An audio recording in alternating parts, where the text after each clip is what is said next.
A lovely evening here in the coastal city of Mogadishu, the administrative center for Somalia. Welcome to Somalia's premium #1 station for news and updates.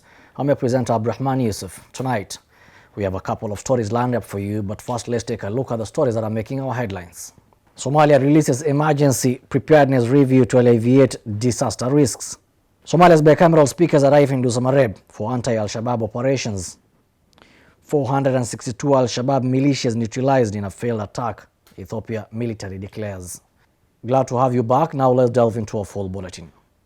The Somalia Disaster Management Agency has published the findings of an emergency preparedness response capacity assessment aimed at assessing the country's ability to withstand natural hazards and humanitarian crises.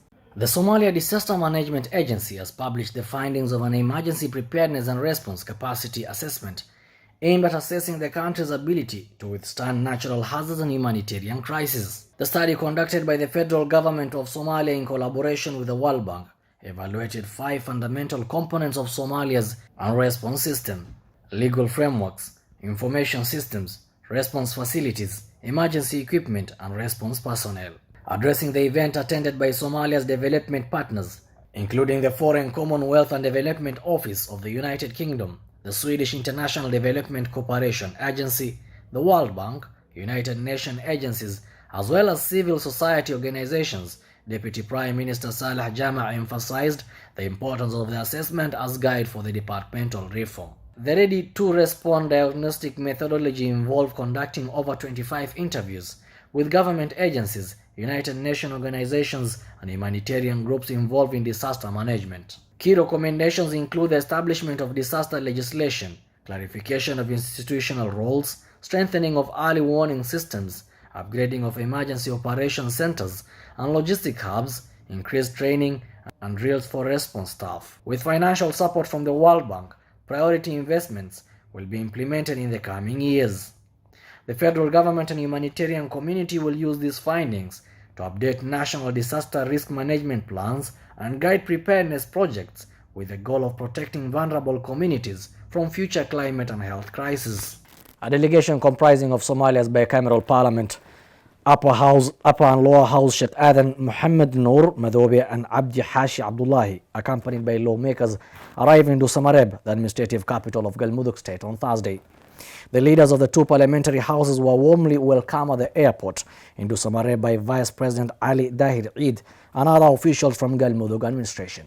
A delegation comprising of the speakers of the lower house and upper house Sheikh Adan Mohammed Noor Madobe and Abdi Hashi Abdullahi, accompanied by lawmakers, arrived in Dusamareb, the administrative capital of Galmudug state, on Thursday. The leaders of the two parliamentary houses were warmly welcomed at the airport in Dusamareb by the Vice President Ali Dahir Eid and other officials from Galmudug administration. The purpose of the visit by the speakers and their delegation to Dusamareb is to participate in the ongoing fight against Al-Shabaab in Galmudug state. President Hassan Sheikh Mohamud has been temporarily stationed in Dusamareb for over 2 months, overseeing an intensified military operation in Galmudug.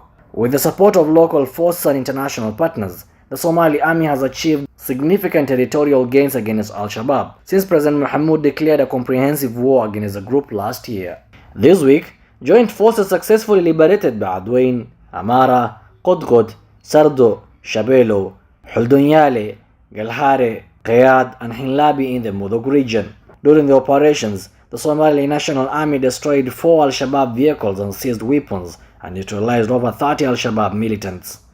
The Ethiopian National Defense announced on Wednesday that approximately 462 Al-Shabaab fighters were neutralized following an unsuccessful assault by the extremist organization. According to an official press release from the Ethiopian National Defense Force, the combats were eliminated in the town of Rarbudde, located in the southwestern region of Somalia, as they attempted to engage the forces contingent stationed in the vicinity. The Ethiopian National Defense Force (ENDF) announced on Wednesday that approximately 462 Al-Shabaab fighters were neutralized following unsuccessful assault by the extremist organization. According to an official press release from the ENDF, the combatants were eliminated in the town of Radbure, located in the southwestern region of Somalia, as they attempted to engage an ENDF contingent stationed in the vicinity. The ENDF further revealed that the militant group had deployed a total of 12 suicide bombers and 3 vehicles laden with explosives during their ill-fated attack. The Ethiopian military has previously thwarted numerous infiltration attempts by Al-Shabaab in eastern Ethiopia, aimed at executing cross-border acts of aggression, as stated in the official announcement. Al-Shabaab, a militant Islamic rebel group, primarily operates within the war-torn borders of Somalia. However, it has also been implicated in perpetrating acts of terrorism in various other East African nations. Ethiopia currently maintains a substantial presence of troops in Somalia as part of the African Union Transition Mission in Somalia ATMIS, which is dedicated to combating the persistent threat posed by Al-Shabaab. That story from Ethiopia brings us to the end of our bulletin. Lovely viewers, wherever you're tuning in from, thank you for staying put and kindly stay on for more juicy stories in our subsequent bulletins. I'm your presenter Abdurrahman Yusuf telling you have yourselves a lovely night.